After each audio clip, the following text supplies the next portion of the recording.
We were so blessed today. What we're going to do right away is we're going to invite Secretary Mike Pompeo to come up, and we're just going to have an intimate kind of Q&A for all of us here. I just thought he did a great job at the summit. For those of you who were there, did you think he did all right? We were so blessed all the way through, but I've got to tell you, when I say elections matter, they matter. Because without Donald Trump, and for a second, let's say we don't care what you think about Donald Trump, but without Trump, you do not have Mike Pompeo today. And that's a big deal. So a good leader brings with them a good team. And I'm just so thrilled that we have a Secretary of State like Mike Pompeo. Mike, would you come up and join me at the hot seat?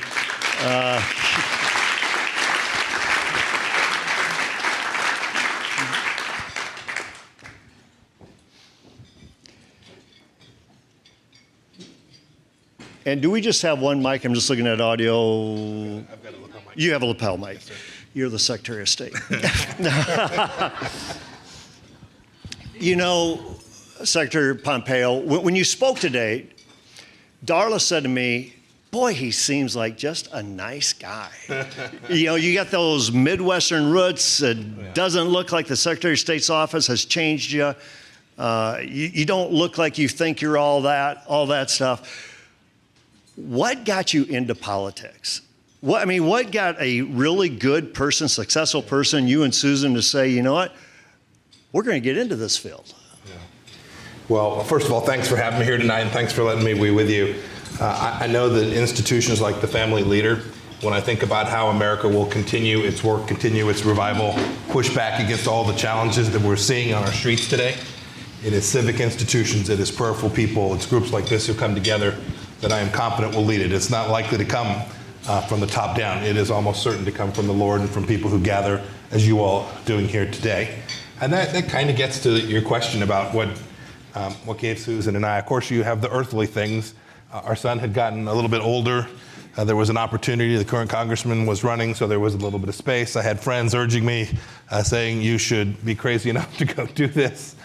And then I've always had a piece of my life which recognized how much I'd been given by the Lord and how much America had given to me too. And there was a chance to go serve. And we were also at a time, this would have been when I entered politics for the first time, would have been 2009 when we committed. We'd had Obamacare, we'd had a bunch of things that I thought were fundamentally taking America in the wrong direction.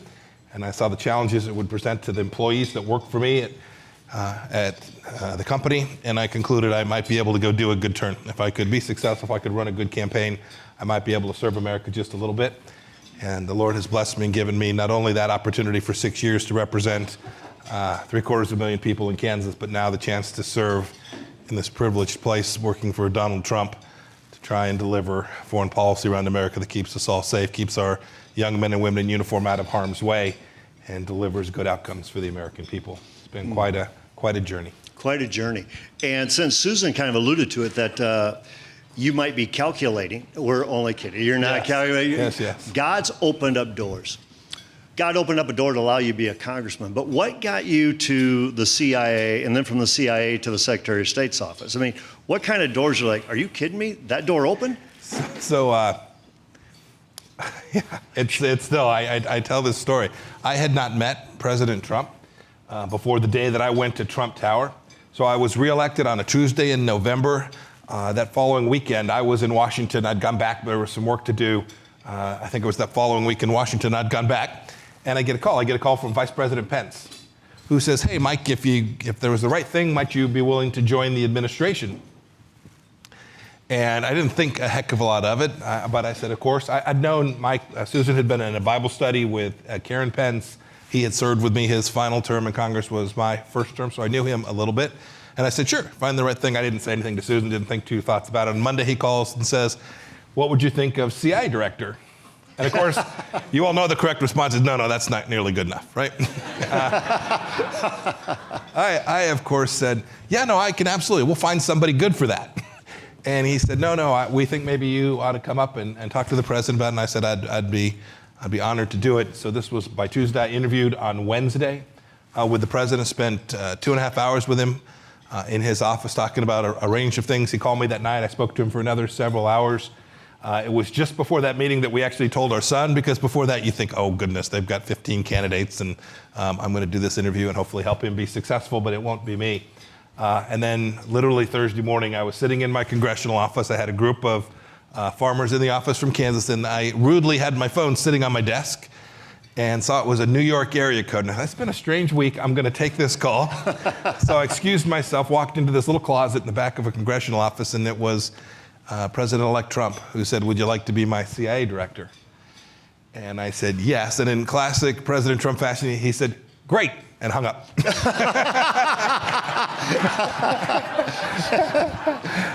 So shortly thereafter, the team called, and on Friday morning, it was announced. The Lord was clearly at work. The work that I did for the Central Intelligence Agency was really important, a group of very unique people who serve us in difficult, dark places.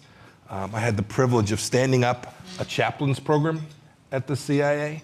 I hadn't had one before. The military has chaplains. The CIA didn't have one, and so officers who were clandestine officers didn't have any place they could go, right? If they're having problems in their marriage or problems in their home life, what do you say? The first thing the psychiatrist would ask you is, what do you do for a living? And you have to say, I'm sorry, I can't tell you.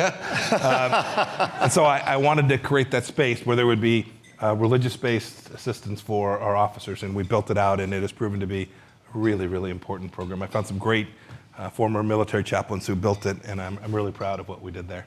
So being the CIA director, was there ever a time when you came back and Susan was home and she goes, hey, how'd your day go? And you're like, yeah, frequently. Frequently. It's very different than my job today. My job as Secretary of State, it's very public. You see me all on TV, and you see my travels, and you see me working with the president on important issues. The job of the CIA is wonderful, in that it is clandestine, and you can travel, and nobody knows who the heck you are, and you can still do important work. But there were many days, not only did I come home and say, what the heck, but there were many days I was in my office saying, oh my goodness, isn't America great? The things we can do, the work we do that is important, trying to help people all across the world that we can do in quiet ways, delivered by our intelligence community, is truly powerful. And I wish that I could tell some of those stories, because you would all be so proud of what they do with the resources that you provide them, and how the Lord oversees the efforts that the CIA makes as well.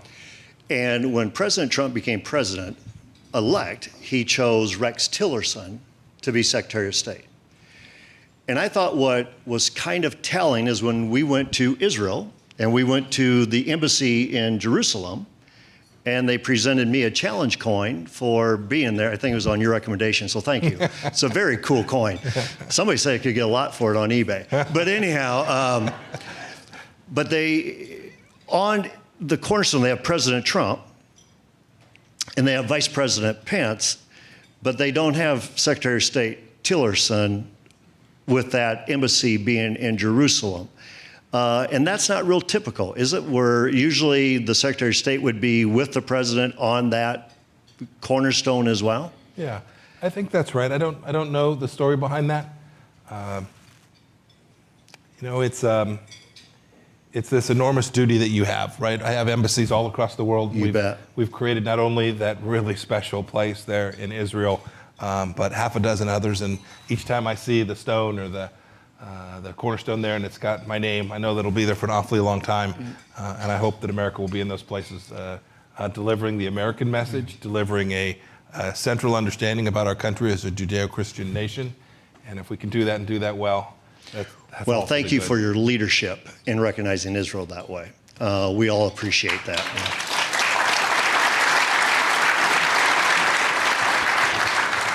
So how did the Secretary of State door open up for you? About the same. At this time, I knew the president. He called and said, hey, you need to come see me. I came down to the office and said, how'd you like to change jobs? And of course, that could go either way.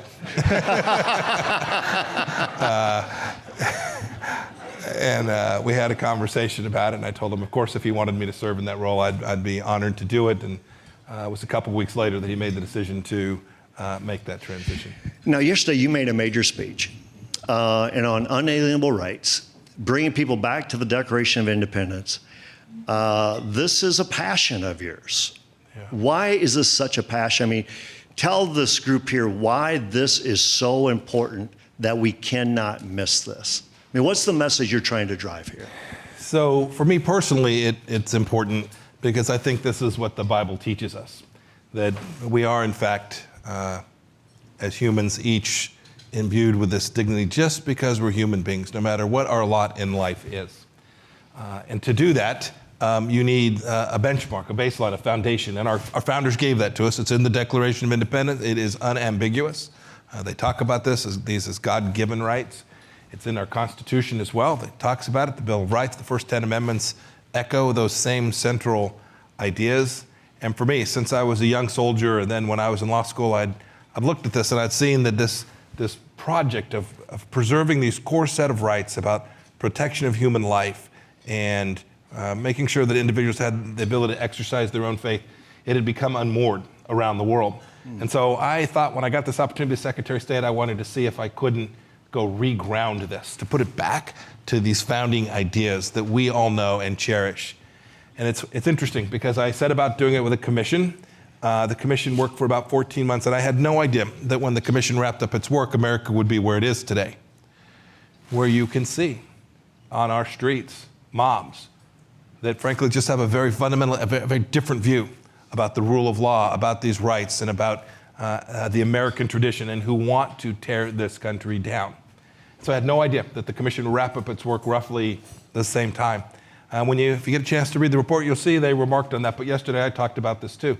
If we, as Americans and believers, walk away from the central understanding of America as founding as being good, and America as being a force for good in the world, then I think America is at real risk, and I know our capacity to do good around the world will be diminished greatly. And so I wanted to put this marker down, not to discover new truths. These truths are with us and are important and have been with us both since biblical times and for America since 1776. And I wanted to go dust them off and remind people all across the world that America indeed has this rights tradition, and it matters, and it is grounded in a faith tradition that we can be proud of. And we ought not to walk around timidly in the world, but shine the light and carry that message as we, as diplomats, go deliver what is an American message all across the world. Well, thank you for doing that.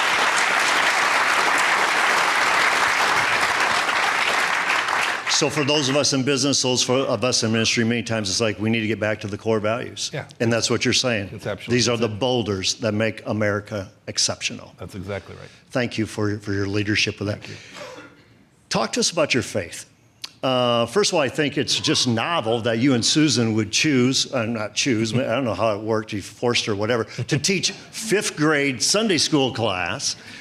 It's now, but I'm sure that prepared you to be Secretary of State. Oh, it did, absolutely, yes. But then yes. How does your faith guide you on a day-to-day, and how's your faith sustain you on a day-to-day basis?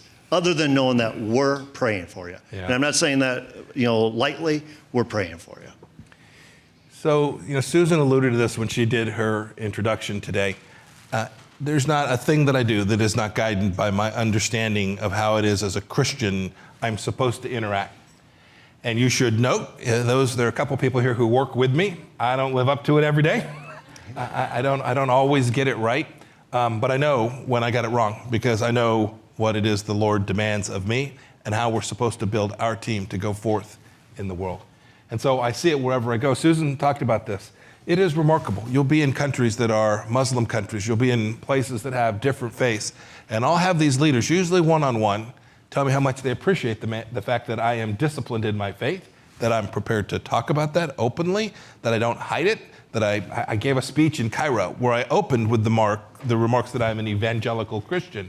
And you should know, I don't think they're here. My speechwriters took that line out 3 times. And I kept putting it back in because it was important. Not because the Abrahamic faith, but I wanted them to know who I was. And it's important when we're engaged in these complex, difficult international problems that they know with whom they're dealing and the value set that individual derives his understanding of the world from. And so it's been a blessing to have that as a backbone of the way I think about the world. I don't hide it when I'm with my team. And so many wonderful things flow from it. First of all, I hear from people all the time, tonight too, people that say they're praying for me. Susan and I and Nick value that, appreciate it, and can feel it. Second, you'd be surprised at how many times I'll be walking around at one of our embassies, or I'll be even in the building in Washington, and someone will just hand me a little note. And they'll say how much they appreciate the fact that they have a Secretary of State for the first time in a long time, who they felt like gave them permission to be clear about who they are as faithful people. And so I'll get these little notes. I climbed off a plane at a hot, dusty place in Africa. It's probably been 2.5 years ago. And the fellow, a security guy, came up and handed me this little book, a tiny little miniature Bible, and just said, "We know, we love you. Christians around the world are watching what America's doing. Please thank the president." It's always encouraging when you see that, because you know not only were you there to talk about the foreign policy issues of the day, but you honored them and their commitment to the Lord. And that always, for me, reminds me how important it is that I talk about this in a way that it's appropriate and clear and directive about who it is I serve first. Thank you. It's a real, go ahead, yes. I think it's a real compliment to you when people either credit you or critique you for believing what you believe to be really real, because you don't walk away from it. And that's usually when people know, I can now trust you, instead of you're going to be this person going back and forth. Oval Office. Talk about the Oval Office when you got to be Secretary of State and you come into the Oval Office, and each time you go back into the Oval Office, what does the Oval Office do to you when you go in there? And I'm kind of repeating a question, I believe, of you saying to me in your office. But I know the Oval Office, you do not take that lightly when you walk in. No, it's something. I've spent innumerable hours there now over the course of 3.5 years, sometimes just with the president, but often in bigger groups. When you walk through, there's a door that's on one side that leads from the main office. You walk in there, right? You know the history, you know the place, you know the things that have happened there that are really good and have gone well. You know the challenges that have been foisted on America where leaders had really difficult decisions to make. So I know two things. One, it's an enormous privilege to get the opportunity to walk in and brief the world's most powerful leader on your recommendations about how America ought to move forward. And second, you know there's a human being sitting there alongside you and often beside you trying to do the same thing. It means you need to show up with your A game. That you have an obligation not just to wander in loosely and think out loud, but rather to come prepared to present all the data, all the facts, your recommendation, the other options, and to deliver in a concise way. I think about this. I'll walk out and, the Secretary of Agriculture walks in, or the Secretary of Health and Human Services, or Betsy DeVos, right? I've got a full portfolio figuring out foreign policy. The president has multiples and multiples of the workload that I do. And so I always know I have the responsibility to try and get it right, get it concise, and help him make the decision that he's responsible for. He got elected. I didn't get elected. He reminds me that he got multiple millions more votes that night than I did, with some frequency. But it is such a special place. You've seen it on. You've all seen it on TV. Some of you, I'm sure, have had a chance to walk in there. It is, in my judgment, hallowed ground, and I have a responsibility to do my best to make sure I give the president every single thing I have every time I get a chance to go in there. I'll give one little story too. The president feels this as well. He very much loves this White House. He loves to show it off. I don't know how many times he said, "Mike, have you been up to the Lincoln bedroom? Have you seen that?" Right? He loves to share this special piece of history with everyone who comes to see him. But I walked in there, I can't remember, it was Saturday morning early, and I had come by, and President sitting behind his desk, and I came in. We had a very difficult issue that we'd been working on for months. And I started, and he said, "Mike, just take a second. just take a second, look around." And he says, "What are you going to do when you're not doing this anymore?"